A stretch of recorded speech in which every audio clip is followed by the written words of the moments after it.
But our first guest here on the Best from the West is Bernie Miller after Joker's Grim was sensational, winning first up there last Saturday. And now he's into the Quokka after teaming up there, of course, with Ladbrokes. And I just pushed the wrong button there. Of course, Bernie Miller, to me, he's in the Hall of Fame. I think he's ready to go. G'day, Bernie. How are you, Cobber? You all right? Yeah, I'm good, Cobb. How's things, mate? Geez, you've got another good one. Oh, aren't we lucky, eh? Yeah. Producing them. You can you can find them, mate. Now, like Cup Nights, his full brother, isn't he? Joker's Grin. Yeah, that's right, matey. That's right. Yep. And this fella, like Cup Night, had that electric turn of foot, but this horse seems to be a little bit quicker than him over the sprint trips. No, I think you're quite correct, mate. Yeah, I think in time to come he'll show us a little bit more eliteness to his fold. Even though Stevie was an absolute ripper, but he had bad feet and a few other problems. And, hopefully we don't get anything like that happening to this fella, matey. Were you expecting that on Saturday? I was expecting something a little bit more than what we'd seen in the past. Yeah. We've been very happy with him this time in, and he's been showing a bit of maturity at home and on the track, and listening to Pat finally. It's been a pleasure to do with. He's normally quite very explosive whenever you do anything different, or he can just lose himself at times in the paddock and at home. But we haven't seen a lot of that this time in, mate. So everything's been positive. Geez, it was Patrick at his best there on Saturday as well. He had to be brave to do what he did, and he did have the horse underneath him, but it was a terrific ride. Mate, if he makes a mistake, and if he doesn't win the race, the young fella's a mug. Yeah, 100%. If he wins it, he's a champ. Yes. He's a champ, right? In my eyes, he's a champ. Doesn't matter what. I never give instructions. I just trust him. And to me, he's one of our best big riders in this state. So we get along famously. And matter of fact, he's only just left. Yeah, totally agree, Bernie. He's a great big time rider, isn't he? Yes, my oath he is, mate. And he really thinks about it. Like we don't give instructions. My job is to get him there, and his job is to pilot them around. I'm not a rev head, but if he had one of those Ferrari bloody things, and you'd be listening to the driver, not the pit boss, wouldn't you? 100%. I think. Of course you would. So obviously this is a new ball game, slot racing, Bernie, and you've been around for a little while, but the Quokka's become WA's biggest race. It's the biggest turnover race. I know from a historical point of view and a prestige point of view, there's the Railway Stakes, which is the famous handicap over a mile during the summer or the late spring, and then you've got the Northerly and the Winterbottom. But the Quokka has captured the imagination, not just the racing public, but the sporting public, I think, in Western Australia. You've got a slot. You had to do negotiations with a big betting company in Entain and Ladbrokes. Have you enjoyed that process, Bernie? Yeah, I have immensely, mate, because the owners did it. Yes, so you just you left it to them. Yeah, I just do what I do best here, mate, and that's to pick the paddocks up. Yeah. So you go to the Roma Cup and then into the Quokka. Is that the plan? Yeah, that's it, Gareth. Yeah, so we just that's been the plan all the way through since we gave him a break late last year. Yeah. So we'll just stick by that, matey. Yeah. And I know that, how are the owners? Are they enjoying this ride?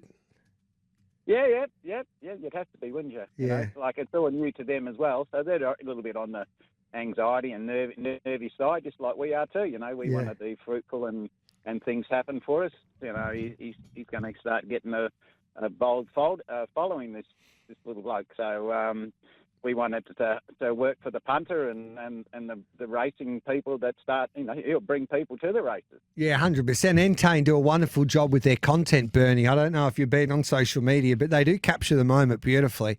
They've got a terrific production team, and obviously they'll do a little bit of work, I would imagine, heading towards the Quokka with Patrick and yourself and Joker's Grin, which will be sensational, because I reckon you're one of the great characters of the game, mate. And I reckon, like as you said, you're always looking for these good horses, but when you get these great horses, obviously there's a little bit of pressure that comes with it.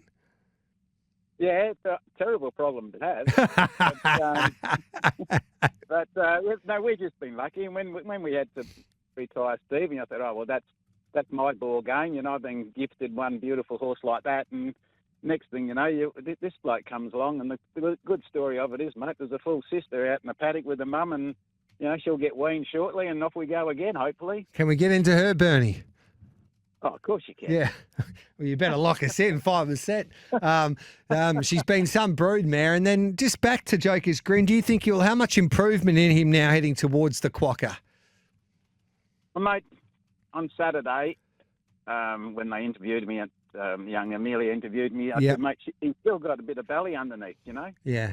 He's not tuned up for it. This is just the first stepping stone. So I reckon he would have been, you know, well, let's say 95%, you know. It's like, might have been a tad less than that. But, no, he did have some belly there, mate, and he's done good coming home and all that. So I think there'll be some improvement Roma Cup, and hopefully there's a little bit more coming that we may need or will need for the Quokka. Yeah, it's going to be an interesting race. You've got only a couple of Eastern Staters. I think there's a few other in the negotiation period now, whether they'll come across to WA for the Quokka. But you see a lot of these decisions might be made late now, depending on the conditions there ahead of Saturday's TJ Smith. Depending on what weight or what's happening there with that Adelaide Carnival, and then trying to get the right deal for their right horse. It's not as simple as everybody thinks it is sometimes. So it'll be interesting to see what the final field is. But you'll be flying the flag for Western Australia, and it's great to see great stalwarts and legends of the game in the West like yourself and Stephen Wolf that have been around for a long time to get an opportunity to compete in WA's richest race now, the $5 million Quokka. Great to catch up with you here on SEN Track, Bernie, and we wish you the best of luck going forward, mate. Well done. Thank you very much, Gareth. Really enjoyed talking to you again, mate. Yeah, you're a good man. Same here, mate. Same here. There's Bernie Miller. What a legend. He's just a terrific bloke, one of the great characters. Great to catch up with Ray Williams. As I said from the top, he is one of the better blokes you'll ever come across. What a trainer he is, and the job that he's been able to do with Magnificent Storm has been extraordinary, and it was some victory there to win the Bunbury Cup second up after such a long layoff. Hello to you, Ray. Thanks for your time, mate. You're trying to embarrass me, Gareth. Not really, mate. I'm just saying it how it is. Do you think I would lie to my beautiful listeners out there? Yeah, not wrong, mate. How you going? Good, right? thanks, mate. What a victory it was. I was so proud of him. He had no right to do what he did there after what he's been through, I don't reckon. No, he's unbelievable horse, mate. I can't believe we're back here. It didn't look that good for 6 months ago, but he's all worked. He's such a tough little bugger, you know, and his first up run we had a couple of trials, and as you know, I don't do much track work, but the boys took him down there, and the boys track worked him a couple of times for me, and we give him a trial. And then his racing at Pinjarra was unbelievable. I thought about 10 minutes out, I thought we were going to sneak it, you know. And they broke record time, so he's come back really good, mate. He's pulled up after both runs, which is the best thing anyway, you know, so all good. Nah, sensational. Geelong's not far away. Go right for Lindsay Smith, a WA boys, a horse that they're tipping strongly. It's been well supported as well. But just talk us through what he went through before you had to get him back. Had you given up on him in a way from a racing point of view, thinking, mate, I don't know if I can get you back? I never give up on him, mate, but I probably was kidding myself a little bit because, you know, when he got the infection, it was on a Sunday, I went up the stables and my daughter said, oh, what's something wrong with Storm? He can't walk. And I'm going up there and I thought, Jesus, what's going on? His knee was big. And I rang up a friend of mine up the road who works in a vet's down in Midland. And she said, oh, he's got an infection, mate. That's pretty serious. You know, once they get infections in the knee, it's just about, well, she's trying to tell me it's just about end, mate. You know, so she rang up Ascot Vets, as you know who they are. And Peter was down there, and it was on a Sunday. Took him down there, and Peter and his gang done the job, and he finished up going on the table twice, Gareth.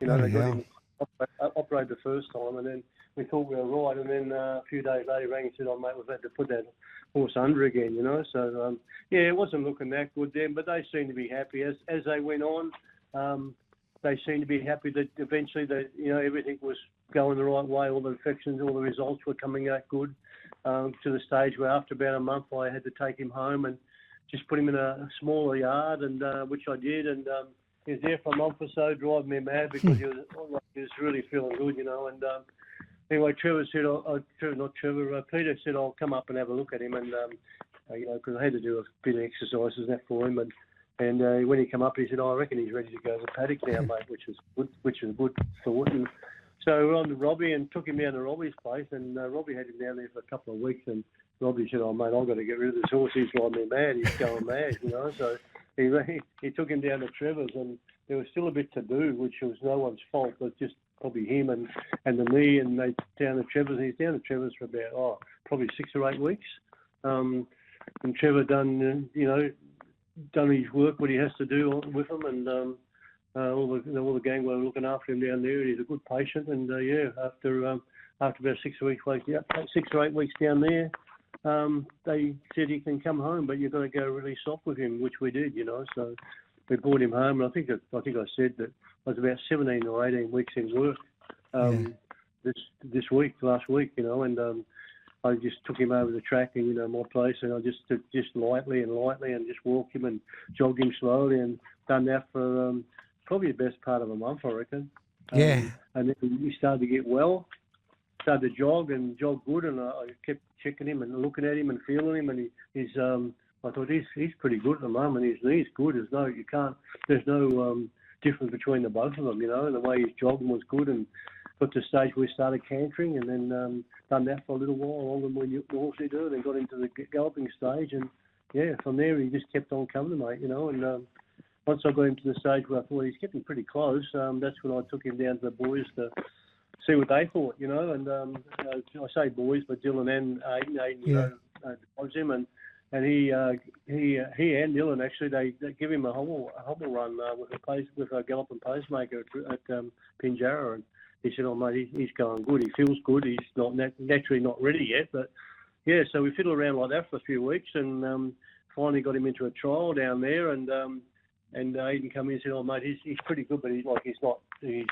long way to go. The line's come up too quick for him, and so we just fiddled around a bit longer and a bit more galloping, a bit more work, and then I said, mate, I think he's just about right. So we said, we'll put him in a race, and we did, and that was Pinjarra, mate. So, It sounds quick, but it wasn't quick, I can tell you, Gareth. No, but I was talking to Chris Voke, and he saw it. He must have seen him. Robbie Tomlinson, the owner of Magnificent Storm. He must train from his property, and he said that he didn't believe that. It was amazing how he saw that horse come back like he did to do what he did there in that sprint race at Pinjarra, and then to win the Bunbury Cup. But to me, it looks like he hasn't lost any of that fight. Well, he definitely hasn't lost that fight, but I don't think I've seen him go much bigger, really, Ray. No, he's just, mate, it's the best he's ever looked. You know him, mate.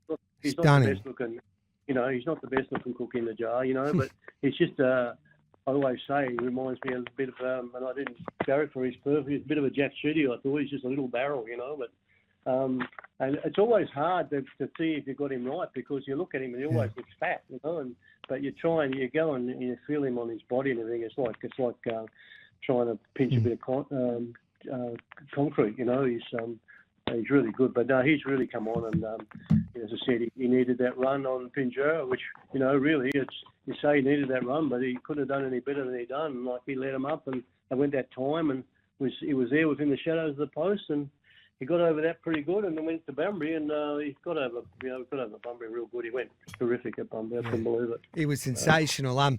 Gareth finishes second at Geelong, so Uncle Lindsay just goes down. The Plain Loon wins. Yeah, he just went down, Ray. And Sammy Hyland's got his best bet. It's $26 into $7 coming up here at Newcastle. Primo, $7.50, $2.60. They're behind the gate, so they are moving in. What do you do with him now? How many runs before the Nullarbor? Because you've got a slot in the Quokka. Robbie Tomlinson won it last year with Catch Away, but he's got his favourite back representing him this time around, and it would be some story if he could win a Quokka with everything that he's been through. Well, it comes down to, it just comes down to us, the way we, it comes to him, but I've got to make sure I do my job. And the plan was always to have that run in the, it was just a bit too early for the Pinjarra Cup, and you know what I think of that, and I couldn't make that, so we went to the Mount Eda Sprint. But the plan was, if he comes through that, the next one was going to be the Bunbury Cup, and then we'll just see how he goes from the Pinjarra one to the Bunbury one. And and always the plan was to go 2 weeks, Bunbury, then into the Governor's Cup next week.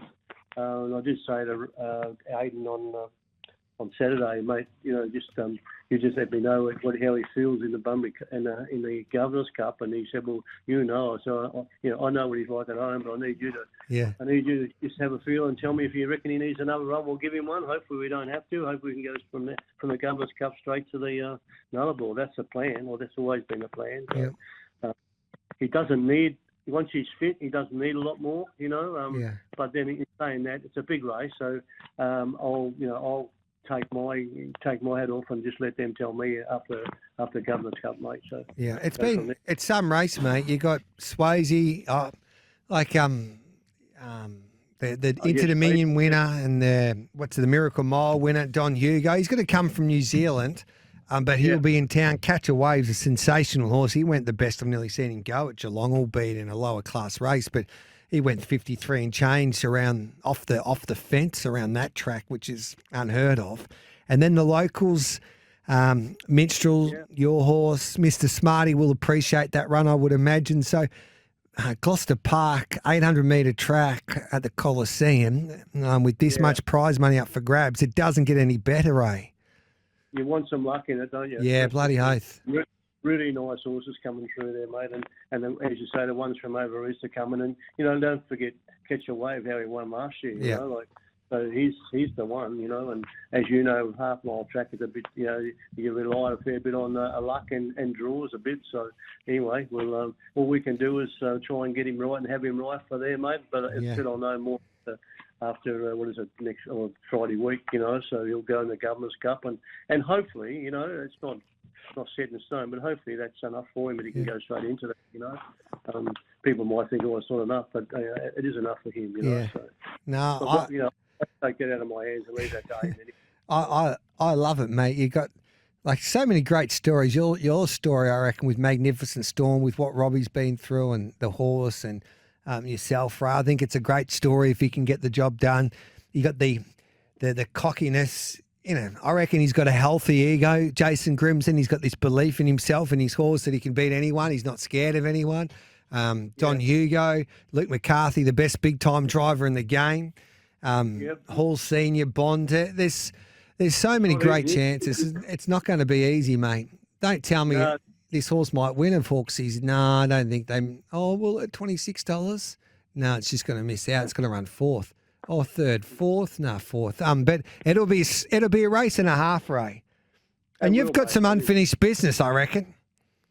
Yeah, we haven't. It's not our luckiest race, is it? No. So, the race we probably could have had a chance in. Just how that went down, and then in last year he before it happened he got injured. So, but anyway, he's come back, and I reckon he's come back as good as ever, mate. He looks better than ever. He's hard, and I said after Bunbury, as you know, it's a long way for us to go down there to Bunbury. Well, 3 hours down, 3 hours back, and it's been pretty warm over here. But he pulled up pretty good. He was a little bit slow the next day, which is understandable. But he's back in his tucker, and I took him out. I gave him 2 days off, and took him out for a jog today, mate. And he's got the hang on. Into me.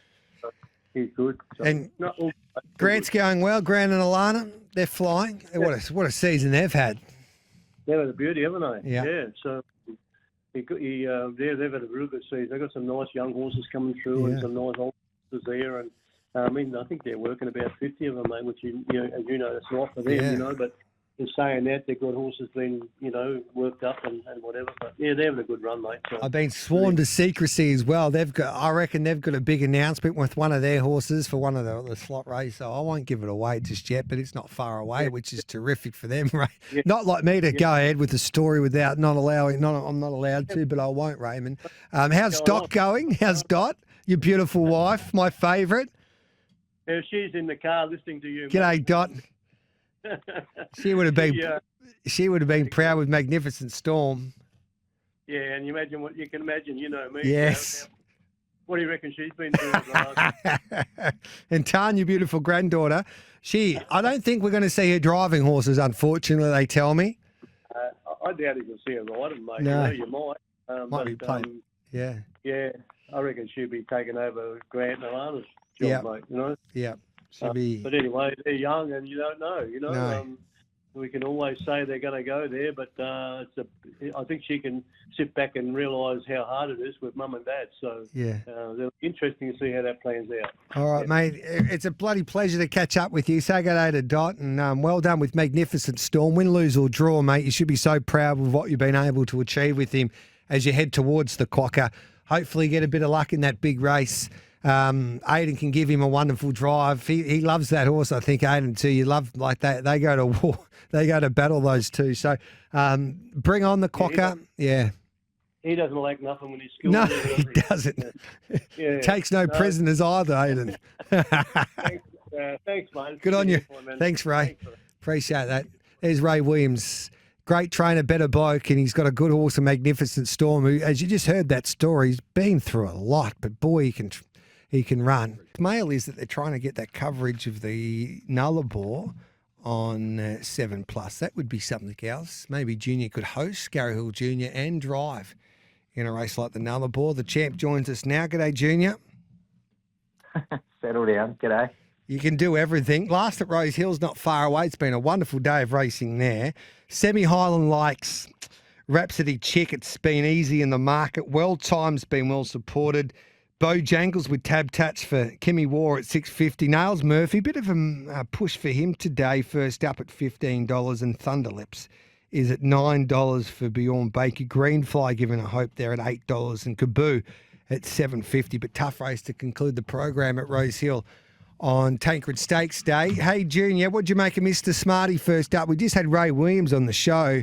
He's done a marvellous job with Magnificent Storm to see how he's been able to come back, and Mr. Smarty couldn't go with him there on Saturday night. Yeah, no, super job to get him back. Everyone obviously basically only heard that he probably wasn't going to race again. I think there was more chance he wasn't ever going to make it to the track again than front up. And he's not only is he back, he's probably going somewhere near his best at the moment. So it's good for WA, good for the races coming up as well. You're looking forward? Yeah, Smarty, he was probably just a bit more under than what we thought he was going to be first up. It was always going to be a hard race. I figured that Storm would end up in front of us just the way the front line was going to play out. But, I think he's the only one we've got at the moment, Smarty, in that sort of calibre. So we haven't really had a hell of a lot to work him with at home. So I think he's probably just a little bit under where we thought we had him. But he come through the run really well. He pulled up super. He was, bright as a button the next day. So, I think moving forward we can expect some significant improvement. Swayze gave me a call. Have you heard of him? He gave me, he's a horse that can speak. He's that good. And he said, he started to laugh. He goes, Gareth, Mr. Smarty can't even beat Otis home. I said, that's disrespectful, Swayze, but you've got a little bit of work to do, Junior. He's a master trainer, Gary Hill Senior. We all know that, but you've got the Into Dominion and Miracle Mile champ Don Hugo and Swayze. They're about to arrive on your doorstep. Yeah, I know. They've still got to get here, and they've still got to go around in their best form. I know we didn't show it on the weekend, but we've only got to travel just up the road. They've got a lot of water to go under the bridge before they get here, and in the same amount of form that they're showing over there at the moment. So, he who laughs last. Yes. Yeah. Oh, I said that's disrespectful, Swayze. I said I would never doubt Gary Hill Senior and Mr. Smarty and Magnificent Storm, and Catch Away's a very good horse, and he's probably the visitor as well. And Bondi's got a couple of big chances like Minstrel. So it's going to be one hell of a race, Junior. The Coliseum of Harness Racing, 800-metre track, so many chances, so many egos. It's going to be fun. The draw's obviously going to be huge. Bad draw might win you this race, Junior. No, I don't think so. Don't you reckon? I don't know. I reckon they'll go lickety split. Well, there might just be too many good ones that they can't afford to go so hard. So I'd got take the lead every day of the week. Swayze's going to put pressure. He'll make it a trillion-run race. Swayze can't sit outside Mr. Smarty and beat him. Not if we got him right. What do you mean? So you don't think he can't could? sit outside? No, he won't. So Swayze won't sit outside of Mr. Smarty. If I lead at Gloucester Park and Swayze's outside me, you can have 1,000 to 1 that he can beat me. I love it, Junior.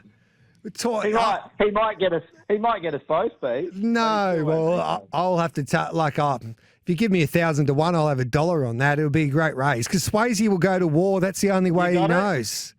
Hey, You got the dollar. yeah, that's the only way he knows how, Junior. I want it in my hand. No, well, obviously it probably won't eventuate because we probably won't draw the lead. But if we did draw the lead, I hope you draw the lead now. Yeah, well, who's the horse to beat in your eyes? Who's the horse to beat in your eyes?